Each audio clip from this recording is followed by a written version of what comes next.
Hi, it's Dre Griggs with Obsidian Wisdom. Today we answer the question, how Trump's tax plan could shape your retirement future. So I've been getting a handful of questions. There are 6 types of questions, 6 categories of Trump's tax plans that we'll discuss today, and we'll see how it shapes your overall retirement future. The 6 areas that we'll talk about today are his plan's impact on Social Security, the Tax Cuts and Jobs Act, the estate tax, the required minimum distributions, the tariffs. Of course, I get a lot of tariff questions, and we'll talk about the impact on our healthcare plans and the policies. We'll discuss this from a few different areas, and hopefully it'll give you a good idea of how Trump's tax plans could impact your retirement future. One of the reasons I'm making this video, outside of the fact that I get a lot of questions about this, is when I see some of the information where it's discussed, we talk about it from a perspective of our choosing. We either talk about all the problems of the day and why we have to do something different, or we talk about the dangers of tariffs overall, but we don't really talk about it as a comprehensive discussion about the US economy. And so I'm hoping that today we'll be able to have that discussion.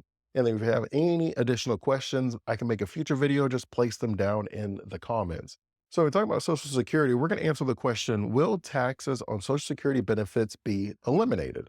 And so Trump has mentioned, I am thinking about eliminating taxes on Social Security. As a result, for retirees, you'll have more money in your pocket. Now, what we'll do is it's important for us to go ahead and start with how much of our Social Security is currently being taxed. And so when you look at Social Security today, we know that if you have under $25,000 as an individual or $32,000 as a couple, then 0% of your Social Security benefits will be taxed. And when I say 0%, what we mean is the income that you receive from Social Security, that will not be counted in your taxable income. And so when you're listing your income sources, if all of your income was Social Security, then you would say I have no taxable income if 0% of it is taxed. Then if you make between $25,000 and $34,000, 50% of your Social Security benefits will be taxable. And if you are between $32,000 and $44,000 as a joint couple, currently 50% of your Social Security will be taxable, and then everything over $34,000 as an individual or $44,000 as a couple, that is taxed at 85%. And what we're saying is 85% of your Social Security benefits. So let's say you received $1,000 a month from Social Security. If 85% of that would be taxable, you would list $850 per month as your income that would then go towards the calculation of your taxable income. Not that 85% of your Social Security income is taxed, but that 85% of it would count towards taxable income. So when you're asking the question of President Trump saying that we're not going to tax your Social Security income, what he's saying is you're not going to have it counted as your taxable income. That would be a benefit for the overall retirees in the short term, but we all know that Social Security is currently projected to run out of money. Not run out of money in the sense that they're going to pay $0, but in the same example where we had $1,000 is what Social Security was supposed to give you every single month in retirement, well, they would only give you $700. The current amount of revenue that Social Security is generating from taxes would only allow them to pay about 70% of the current promises that they have. So in the short term, while your Social Security benefits would not be taxed and have more income, it would actually speed up the timeline of Social Security running out of money. I believe the current projection is something like 2037, 2041. It would speed up the timeline to where Social Security run out of money even sooner without us making any other changes. And you guys know, every time I talk about economics, you guys know I love economics. I talk about it from the perspective of everything is connected, that we can't make one decision over here and it not have an impact over there.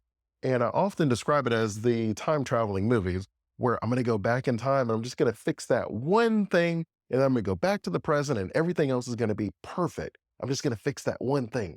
Well, you and I know, if we've ever watched any time traveling movies, you're never allowed to just fix one thing because it changes everything.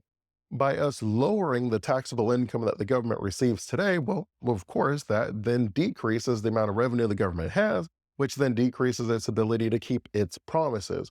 And we'll talk a little bit about the overall debt and what this plan as a whole will do. All of Trump's tax proposals are expected to be an $8 trillion tax deduction. So when you look at the first of our 6 tax proposals, if you were retirement planning, then that means I would be planning for Social Security to run out of money sooner, in the sense that whatever my current projected Social Security income is, I would be planning to receive 70% of whatever the promise is.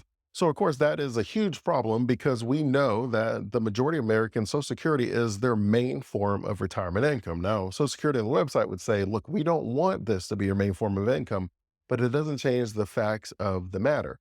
If Social Security runs out sooner, then that means that whatever you were going to receive, you have to bridge that gap somewhere else.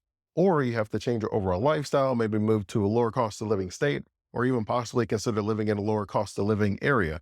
I do know that retiring in Mexico used to be a great option before the drug cartels and things like that, because you're right there on the US border. There's a high percentage of people that can speak English. You're able to interact with the community fairly well, and you're able to kind of see your family as far as a flight anywhere where it's not a really long flight. The second question about Trump's tax proposal that we get is, what is the impact of the 2017 tax cuts? And how would that impact my retirement plan if they're extended? So in 2017, there was a handful of tax cuts that were approved, but the corporate half was permanent and the personal half for the average individual, that was temporary. That is set to expire in 2025. So then the question is, what happens if we expire the current tax cuts? Well, naturally, that would increase the taxes that you and I would have to pay from the individual perspective. And as a result, that would increase the revenue that the government generates. For you as a retiree, depending on how much of an increase that is going to be something that you would have to either offset or shift your overall investment approach so that way you're still investing in something that the government incentivizes. And I'll put a link to another video where I go through some of those tax efficient strategies, because even when certain tax breaks go away, there's always something that the government is incentivizing us to invest in, to place their money in. And what I'll do is I will share with you some data that was crunched by the Tax Foundation. I think that they put out really good, unbiased information. They focus a lot on the numbers. And so you can see that the individual Tax Cuts Job Act, if it was made permanent, that would increase GDP by about 0.5%. The change in GNP would be about 1%, and it should add about 795,000 jobs. And so you can see that if you make the tax cuts permanent, then that has more money that can flow into the economy. And ideally, if the money's in the economy within the private sector, we're going to make decisions that benefit the country as a whole. And whether that is me innovating and creating a better product, whether that's me starting a business and hiring people, what we're saying is on average, you can expect about 800,000 jobs. Now, you can see that when you talk about the Tax Cuts Job Act, as far as the state tax, it would add about another 8,000 jobs. When you look at it for the business taxes, which is the majority of it, you can see that that's about 120,000 jobs that would be added for the businesses. And then when you talk about restoring the full deduction of salt, salt is your state and local tax. All we're saying when we talk about your state and local tax is there are limits. I believe the limit is set at $10,000. So what that means is a lot of people pay more in their state and local tax than $10,000, but you can only use $10,000 in your itemized deductions. Everything after that, the government's like, oh, well, that's your loss. If you are someone that is paying more than $10,000 in your state and local tax, then if these tax cuts aren't made permanent, then those caps will come back into play. And so we can see that the benefit of these is about 540,000 for the salt. You can see that exempting Social Security from the income tax, you generate about 55,000. You can see that we're really adding maybe 0.5%, a point percent. He's also talked about exempting overtime from income tax. That'd be another 0.3, about another 405,000 jobs. Exempting tips from income tax, that's about 0.5%. And then you're talking about different itemized deductions like your auto loan interest, or maybe paying for a financial planner, different things like that, where you're able to write off some of these expenses. A lot of these were removed. And so we're talking about whether you get to keep these. You can see that overall that these would generate probably a couple percentage points for GDP growth, and that they would probably create close to 1 million jobs over the 10-year span. So high level, we can see economically that it benefits growth and it benefits jobs as far as leaving these tax cuts in place. Now, the question that people normally have is, Dre, will this actually offset the cost of removing these taxes? Will we actually have more growth in taxes? And you don't need me to tell you, we've been doing this song and dance for the past 25 years, and we're currently at $36 trillion in debt. So we know that cutting taxes doesn't necessarily offset itself, but it is a benefit for the economy. But the question is it a long-term benefit? So naturally, the question will be, all right, Dre, well, I know that this is probably going to add on to the overall debt and deficit. So what are some of the concerns that I should have? I already know that this will increase jobs. I already know that it'll increase GDP growth, but what about the debt? And from the debt perspective, what I'll do is let's talk about it as a consumer, just a regular you and me, because the idea is still the same. If you have interest rates that are really low, you have great credit currently, and you take out one credit card here and then you max it out. You can take out another credit card because you still have high credit and everything still looks good. You're making the constant minimum payments on time on the first card. And so you take out a new card at 0%, and then you transfer the balance over so that you're not paying the interest again. And then you max out that card and you max out the old card still. So now you have two cards that you're making minimum payments on. What we call this is the debt spiral. At some point, you'll have a variety of cards. You may have like 10, 15 cards out, but the minimum payment on all the cards now equals literally all of your income. And at some point, you now are starting to be seen as a credit risk. So they start increasing the interest rates on your newer cards. You don't get the 0% anymore. So all of a sudden, the United States government is kind of in that same position where as the debt increases, people are like, look, United States, you're not as good of a credit risk as you used to be.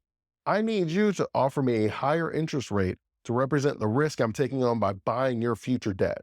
And the government is sitting there printing off new debt to pay the loans on the old debt. At some point, you don't have enough money where all of the revenue that's being generated just goes to pay the interest on the debt. We're not even paying down any of the debt. You have to cut some different government programs, or you have to print even more money, which creates inflation and decreases the value of our money. And then it means we need more money as a whole to maintain our purchasing power and our overall lifestyle. High level, that is going to be the trade-off. I'm going to be able to create jobs. I'm going to be able to create GDP growth, but it's at the cost of about another $3 trillion added on to the overall debt. And long term, I know that that is going to have a huge impact. And so when you take that information from the perspective of a retiree, because most of you aren't working, a lot of these different tax cuts are for people who are working. Now, you do have some of the estate benefits, and if you have a business, you have some of those benefits, but a lot of these benefits aren't necessarily applying to you. Now, granted, you're in the overall economy, so if the economy is doing well, then you're kind of doing well too. But we don't have the ability to go get a higher paying job as someone in the market when inflation starts to happen and interest rates go up, where they just are able to go and adjust how much they receive as income in this market. If you're retired on a fixed income, that means that you would have to either have a higher return on your investment, or you would have to consider getting some type of part-time work or something to where you're able to subsidize some of these higher costs, as we would come to expect of a government printing a whole bunch of money and increasing debt as a whole and not generating any revenue to offset that. The third question that we're going to answer on Trump's tax proposal and the impact on your retirement future is, how might estate tax change impact wealth transfer? So currently the estate tax is set at about $14 million, where you make over that $14 million, then you can expect to pay that 40% on the tax. But as long as you're under that $14 million, then you wouldn't pay any estate tax, no death tax. There is a portion where half of that, about 7 million of it, is in Trump's plan that's not permanent. And then about 7 million of it, I believe, came during the Obama administration, and that one is permanent. So if nothing is done, then half of the estate tax limit would go away. If your estate is over 7 million and we don't make the Trump exemption portion permanent, well, that means that you have to start moving some of your assets around. Now, that might mean that we need to start transferring some of your assets now. And there are ways that you can do that while you're alive, where you give $18,000 per year to each of your family members, and you can start transferring assets that way. Or if something is going to appreciate quickly, maybe we put it inside of a trust.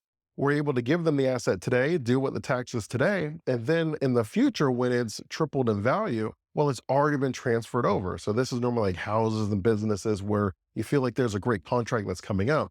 All it means is you have to be very strategic. If the number is 14 million and you have over 14 million, it's the same strategies and approaches. It's just, when do I have to consider it?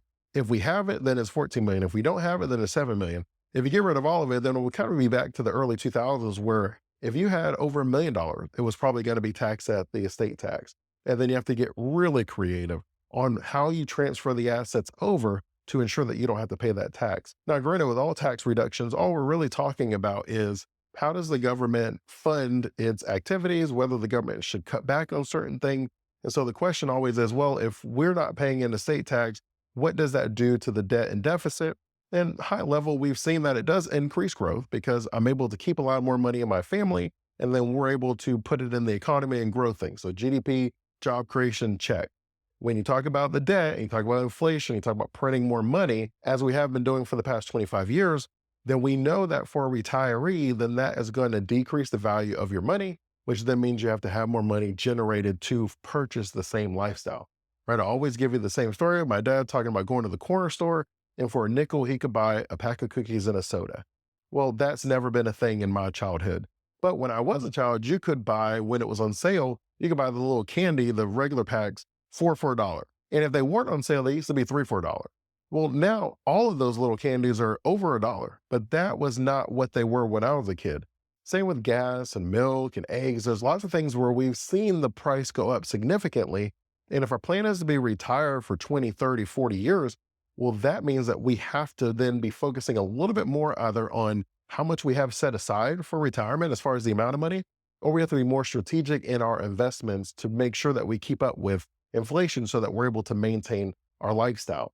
The fourth question that we'll answer is, could changes to required minimum distributions affect retirement planning? Now, I'll put a link to another video where I go in great detail about required minimum distribution planning.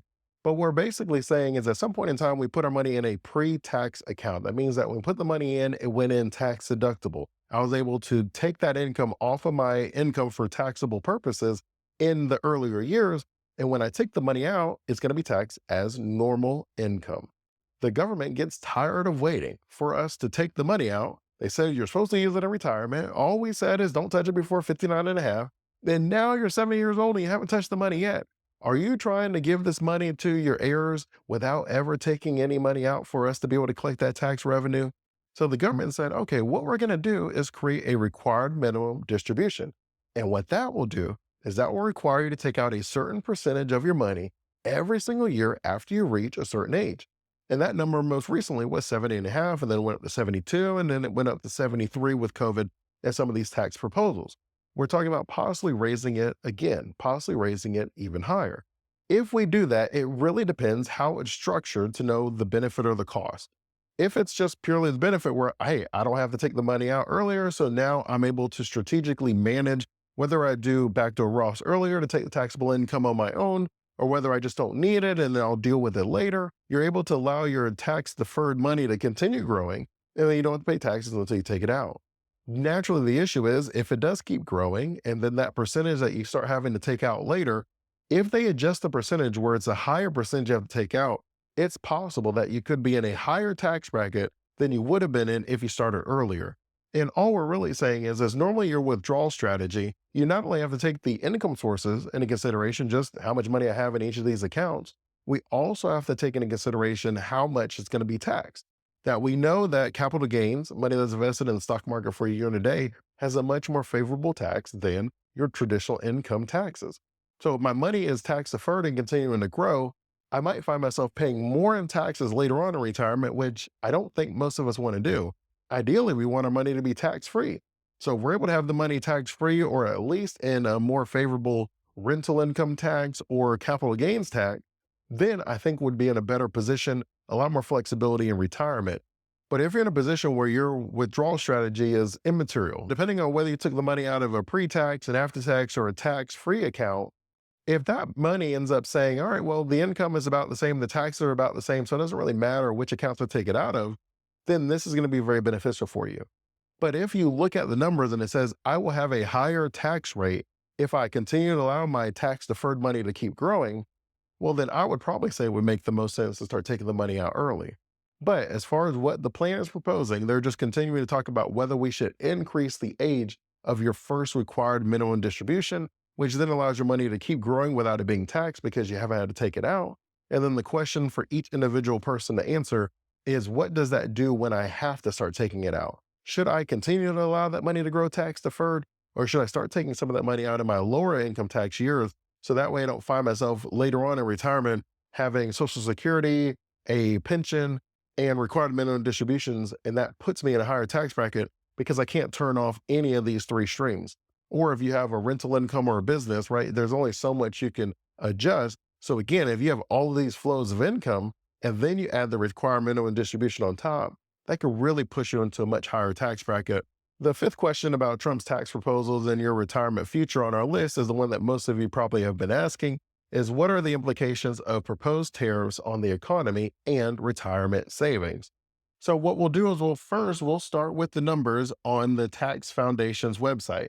And you've already known, we've talked about it, and you've seen that we can see that we're increasing jobs and we're generating revenue for GDP.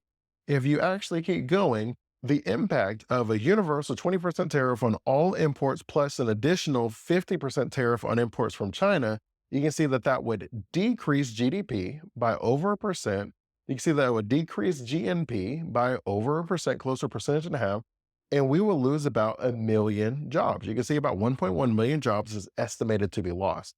Now, I know what you're thinking, like, well, Dre, if that's true, why would anyone do tariffs? And I understand. But you can see, even when you look back to the Great Depression, there were several decisions that were made that negatively impacted our economy and caused the Depression to go deeper and deeper. And one of those was the Smoot-Hawley Tariff Act of 1930. And it was just the same idea, is that we're going to protect American companies.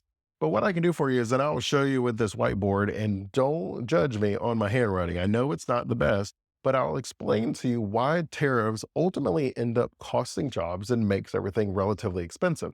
Now, of course, the first position that we normally hear when we're talking about tariffs is why it's necessary. We're trying to bring back American manufacturing, right? Like that high level, what we say is that we're trying to bring back American jobs in the US. But the question becomes, how do you economically do that? Keeping in mind, as we've discussed, everything impacts everything. Everything is connected. So I'll give you an example. Let's say we walked into Walmart and there was a 50-inch TV, right? So we're going to say, here's our 50-inch TV. And this is going to be our TV, and it's going to be 50 inches, and it's going to be 4K. This TV, and this TV would be $1,000. I think we've all kind of been there. We've seen that. And then on the same aisle, there is another 50-inch TV, also 4K. But that TV is $100, right? So which TV would you choose if you went in the store and all the specs generally looked about the same? I think most of us would agree, well, I'm going to choose the $100 TV, which obviously I think most of us would end up doing. Well, you know that this TV is probably made where? It's probably made in the United States. And then this TV is probably made where? It's probably made in China. So now we're talking about US manufacturing, right? So in China, the median income of someone in manufacturing is about 14,000 US dollars per year. So that's why they're able to sell the TV for $100. And so then you would ask me, all right, Dre, well, what is the median manufacturing income that someone would receive in the United States? And I'm glad you asked me. That would be about $35,000. So as you can see, we're almost 3 times the cost for a US manufacturing worker, which then is what shows in the cost. It then increases the cost by a significant amount, which is why US manufacturing is not able to compete on a global scale, because the average American expense is much higher, right? That's just apples to apples. So when you talk about tariffs, how does that work? I'm glad you asked. And so we would say, I recognize as long as the TV in China is $100, the US citizens are going to continue buying the Chinese TV. So what we'll do is we'll add a tariff. And so they'll say, how about we add a tariff of $1,000 to the TV from China? And so now when you go into the store, you see a TV for $1,000 and you see a TV for $1,100. Well, now which one are you going to buy? Of course, you're going to buy the US manufactured TV because it's now the cheaper TV. But what was the cost? Well, the cost was now there's no longer a $100 TV available for anyone to buy. Because if you could buy the $100 TV, you would buy it. We all want American manufacturing, but we don't want to pay the cost of an American worker. But everything is connected. So if I add the tariff, it's true that now US manufacturing is on an even playing field, is what we'll say, right? We'll say that now it's able to compete and people will be able to buy the TV. But the problem is there's a significant number of people who now can't afford any TV. And so while we added the tariff, which would then make the US manufacturing more competitive, we've now priced out a significant amount of the US employee.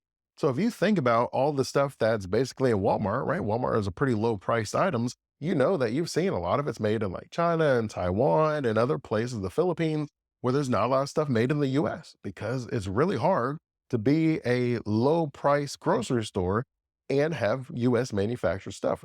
It is what it is. And so now all of a sudden, everything that you buy as a retiree and just the average American as a whole is now significantly higher. So that's why when you look at the numbers, it says, well, it's going to cost you 1 million jobs. But why would it cost 1 million jobs? It's supposed to bring back US jobs. Because now everything's so expensive, people aren't buying stuff anymore. So now that the costs are so high, most of the time, what are you going to do? You're going to go to your employer and ask for a raise. You're going to be like, hey, look, I can't afford my lifestyle anymore. I can't afford anything. And then your employer is going to be able to give some people a raise, but then they got to cut a significant amount of their workforce because the costs are so much higher for everyone. Because remember, everything is connected. And so when you look at this, how do you bring back American manufacturing? The only thing you can high level do is you could decrease the price of the American product, but that really would require either the government to subsidize them significantly, or that would require us to pay more. And so the government is saying, well, we'll do the tariff, which is paying more, which then will cause people to lose jobs, et cetera, et cetera. You then have to also factor in what the other countries are going to do. The other countries aren't just going to like lay down and allow that to happen because they got to get elected and they have people at home too. So as a result, they impose tariffs back on us. So now all of a sudden we have these trade wars. Now the argument would be, well, Dre, they're not playing fair right now. We have to do something because we're just losing all over the place. And while that might be true in some instances, the question becomes, at what cost are you willing to pay to win? And if you're a retiree, this cost would be your retirement income. You would have to make more to pay more. The tariffs are projected to generate some revenue, and I'll show you that. But you can see that we'll lose about 1.1 million from the U.S. imposed tariffs, and then the partial retaliation tariffs would cost another 362,000 jobs, which would then decrease GDP by about 2%. So the Trump tax proposal right now is he said, I'm going to cut $8 trillion in taxes, but I'm going to raise that through the tariffs to be able to fund it. Well, what we do know is the tax foundation says that the tariffs will probably generate about $5 trillion. So it is true. So we'll cut 8 trillion, we'll raise 5 trillion. So we're talking about adding about 3 trillion onto the overall debt, which is currently at 36 trillion. So we'll be closer to $40 trillion in debt if Trump gets all the plans that he wants. But you can see that the cost of the tariff is significant. And because we're in a global economy, everyone actually has a lot more leverage than they used to have. So for example, you've seen China say, if you give us these tariffs you're talking about, we're not going to export chips to the US anymore. You've seen Canada say, well, if you give us these tariffs, we're not going to be sending you the oil that we normally send you through the pipelines anymore, because our energy and our chips and manufacturing, everything is connected. And so it then becomes this trade war, and that just exponentially increased cost. And then all of a sudden, even though you have more stuff being manufactured in the US, unfortunately, the higher cost now means that the income that you're receiving, if you're still in the workforce, doesn't cover your lifestyle anymore. And then if you're retired, it's even worse because now all of a sudden it doesn't cover anything that you planned for because all of the costs are significantly higher, which might require us to think very strategically about where we get our items from, or even whether or not we need to kind of go back into the workforce.